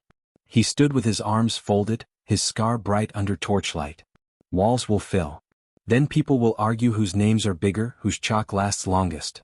Then we paint more walls, Naya shot back. Hell, carve the streets if we have to. Make the whole city a commons. Carla smiled faintly. Noise doesn't run out of room. We shouldn't fear memory doing the same. That night the first challenge came. When the torches guttered low, Carla was woken by the scrape of chalk on stone. She slipped from her cot in the parish and crossed the square. The moon was thin but enough to see them. 5 figures, hoods pulled low, painting rooks across the commons wall. Each rook was perfect, symmetrical, black paint covering names beneath.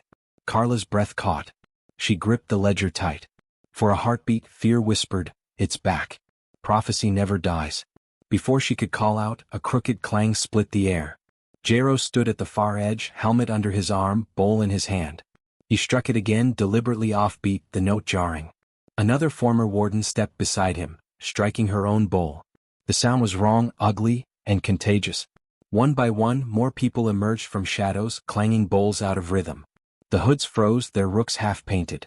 The sound grew until even the rooks seemed to warp under the crooked thunder. Naya limped into the square, grinning like a wolf. Told you. Teach them to miss a beat. The hooded figures fled.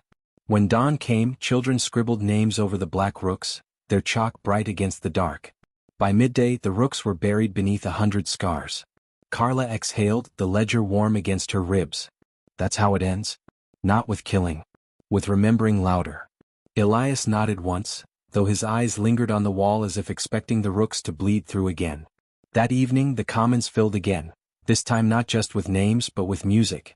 Someone dragged out a half-broken lute, another beat a drum patched from skin and iron. Children sang crooked songs, bowls clanging in time, or out of it. The plaza swelled with noise, imperfect and alive. Carla sat with the ledger open on her lap, adding notes. The first rooks painted. The first rooks buried.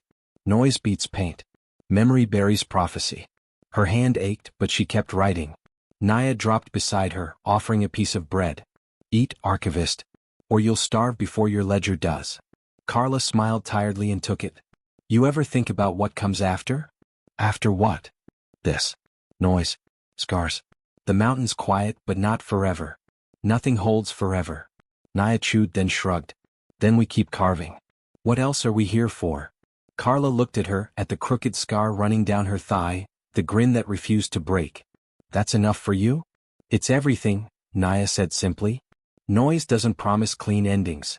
It promises we don't vanish quiet. I'll take that bargain. Later Elias joined them. He sat cross-legged, awkward in the way men do when they've forgotten how. The firelight touched the scar on his arm.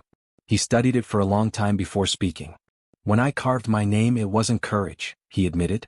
It was fear. I thought if I didn't, the mountain would erase me. I'm not sure the scar means anything more than that.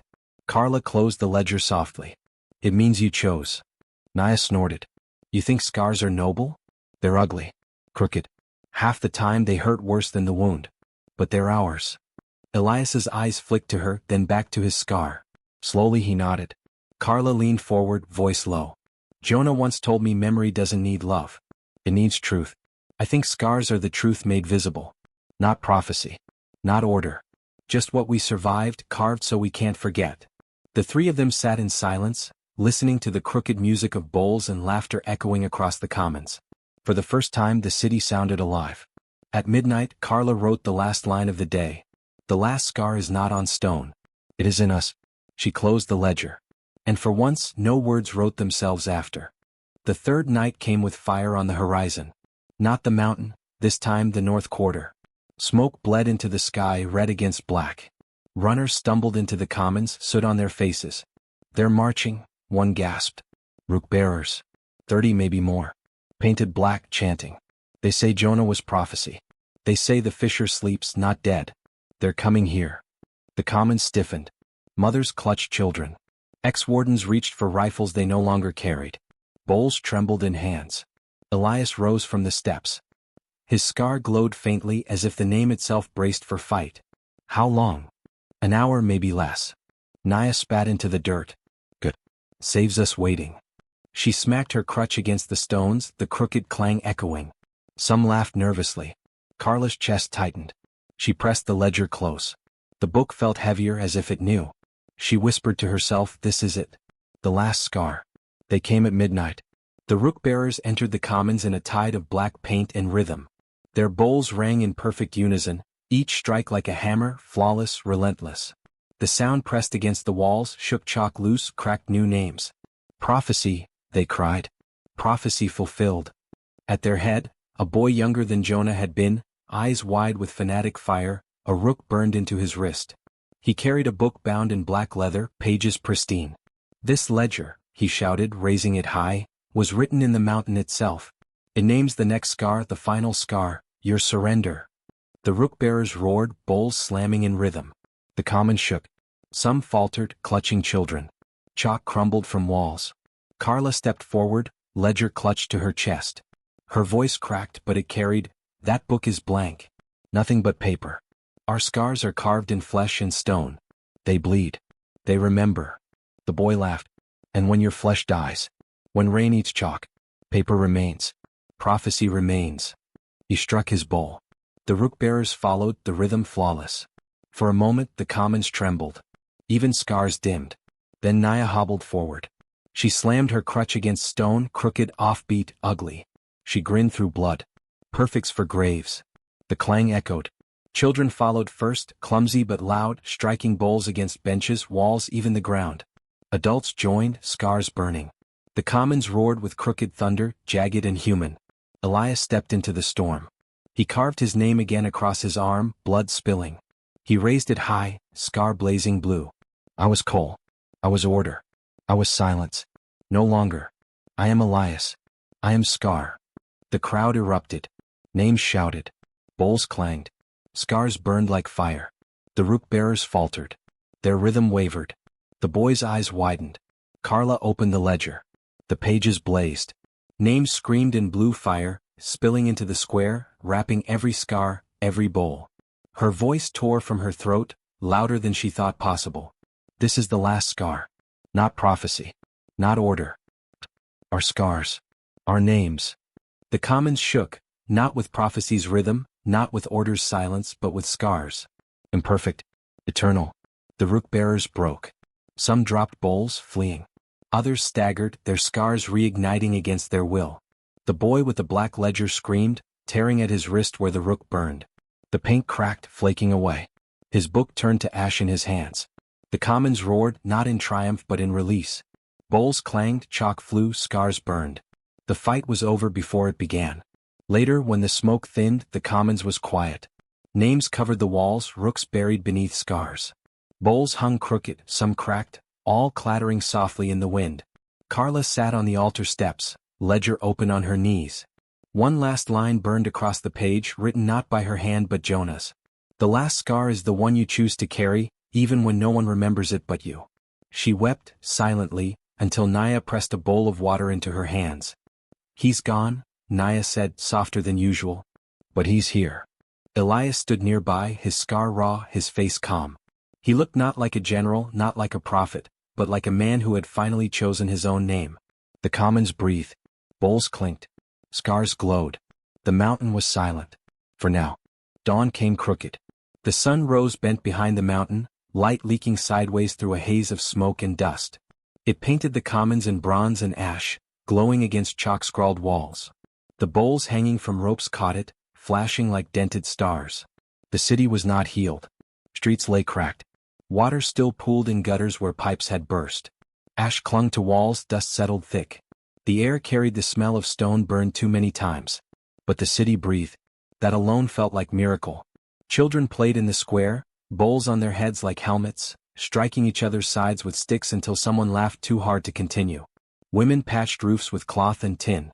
Men dragged beams across the ruins, building scaffolds not for towers but for shade. Chalk dust coated everything, white on hands and cheeks and walls, as if the city had been dusted with memory. Everywhere scars. Carved into arms, legs, cheeks, even across bellies. Written into walls, floors, broken wagons. Scratched into helmets abandoned at doorways. Every scar glowed faintly blue in dawn light, not bright but steady like embers. Carla walked through it with the ledger pressed to her ribs.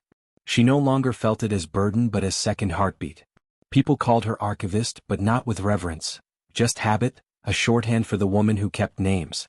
She answered to it because refusing would be arrogance, and accepting meant nothing beyond carrying.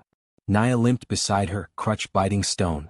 Her grin was the same as ever, wolfish, crooked, defiant, but her pace had slowed. The wound in her thigh wept when she moved too fast, and she laughed when others worried, calling it rent paid to survival. She had taken to teaching children how to clang bowls offbeat, turning rhythm breaking into a game. Already toddlers could ruin a march with ease. Elias walked ahead, shoulders heavy but no longer bowed. His scar burned faintly under a strip of cloth, always visible, never hidden. People nodded when he passed, some with respect, some with fear but none with obedience. He gave no orders, offered no decrees. He lifted beams, fetched water, taught deserters how to unjam rifles so they could become tools. Once, a group tried to crown him anchor, they said, to keep us steady. He stripped the chalk title from the commons wall himself, erasing it with his palm until his skin bled. That was the new law. Nothing written in chalk lasted longer than the rain. The commons became the city's pulse. Every morning names appeared, of the dead, of the living, of the missing. Some scrawled curses, others scratched love poems, some left only crooked marks. By night the walls were covered. By morning half had washed away. The cycle became ritual. Names written, names lost, names written again. Memory alive not in permanence but in insistence. At dusk bowls rang. Not bells. Not schedules. Families struck bowls at will. Some in mourning, some in joy, some simply to remind the mountain they were still there. The sound spread unevenly, clashing, splitting, rejoining. A city of scars speaking in crooked thunder. Carla wrote all of it. Not neatly, not fully, but faithfully. Her ledger carried not prophecy, not law, but noise. The children break rhythm before they learn to walk. The mountain does not glow. We strike anyway. Scars ache when it rains. This is not weakness. It is weather. She wrote until her hand cramped, then she carved with a nail, then with chalk, then with blood when nothing else remained. Every mark a promise, to remember even crookedly. One evening, as fireflies began to flicker between broken beams, Elias sat with her at the edge of the commons. His hands were scarred, palms cracked from labor. He watched children chalking each other's arms, laughing as they misspelled names. "They'll forget half of this," he said. His voice was calm, not despairing. "Give them 10 years and they'll remember only the laughter, not the fire. Give them 20 and they'll make myths of us. The mountain will wake again because it always does." Carla closed the ledger softly. "Then they'll scar it again." Elias shook his head. "Not if they forget how." Carla met his eyes. "That's why we don't write clean. Prophecy speaks in certainties. Silence in nothing. Order in straight lines. But scars? Scars are crooked. Hard to follow. Harder to erase." For the first time Elias smiled without weight. Just a man at peace. Then maybe crooked is enough.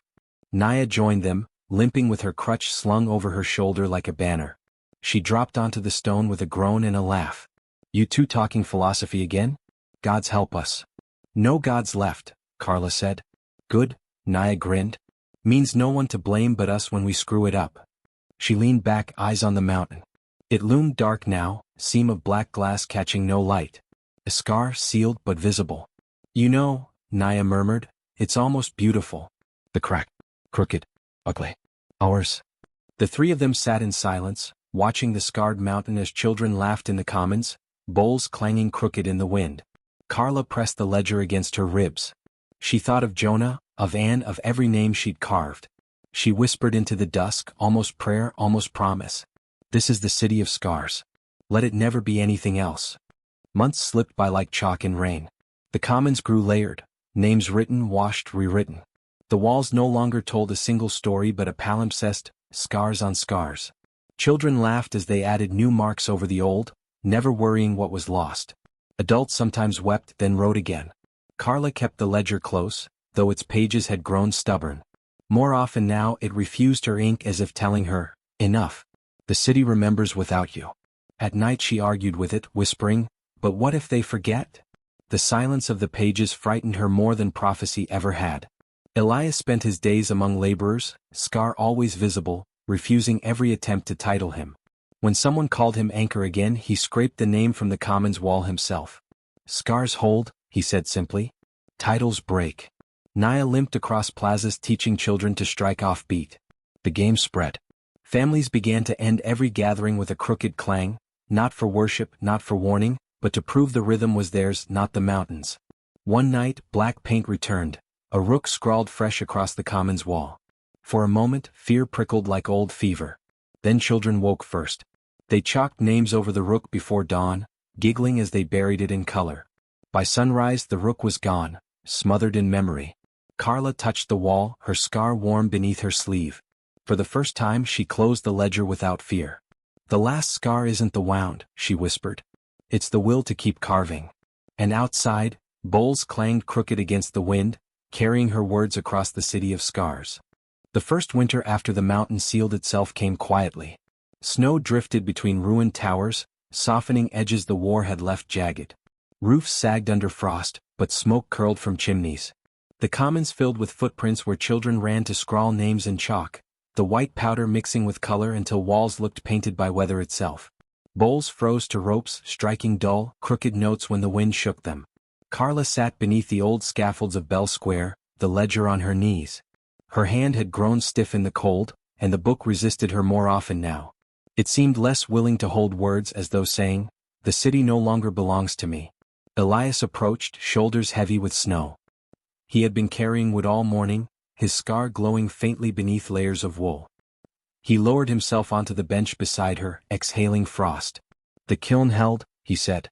New bowls, more than last season. Carla smiled faintly. And do they sing?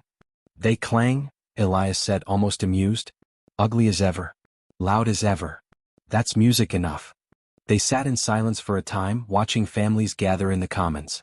Children struck bowls against their knees, crooked rhythm turning into laughter. Adults warmed their hands on shared fires, chalking names into walls with mittened fingers. The city breathed, scarred but alive.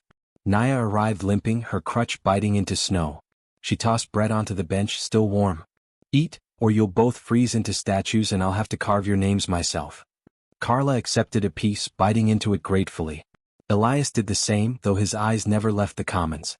They're strong, he murmured, half to himself. Stronger than us. No, Naya said. They're strong because of us. Because we scarred first. Carla looked at her, then at Elias. The three of them carried wounds deeper than flesh. Jonah's absence was still felt in every crooked clang. But his presence lived, too, woven into scars, etched into bowls, buried in chalk that never stopped returning. Carla whispered, almost prayer, noise belongs to the people. Memory too. Elias's scar glowed brighter as though agreeing. That night, the city gathered in the commons. Snow fell heavier, muting sound, but torches burned bright. Families pressed close, bowls in hand. Children scrawled names one last time for the year before frost covered the walls. Carla stood at the center with the ledger pressed to her ribs. She had thought she might speak, but the book was silent and her throat refused.